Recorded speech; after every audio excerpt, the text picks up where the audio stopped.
ዓመት አለፈኝ ቆየሁኝ ካየሁሽ ዛሬ እንዴት ሆነና ድንገት አስታወስኩሽ ዋ ድንገት አስታወስኩሽ ርቀሻል በጣም ከወዲያኛው ማዶ ታዲያ እንዴት ደረሰ ትዝታሽ ተራምቶ ዋ ትዝታሽ ተራምቶ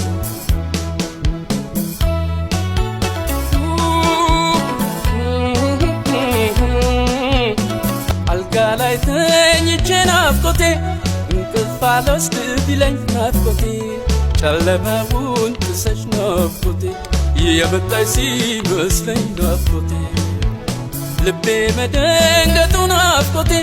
መሸበሬ ምነው ናፍቆቴ በዚያ አንቺን ለሌለሽ ናፍቆቴ ደህና አድርጎ ያወቀው ናፍቆቴ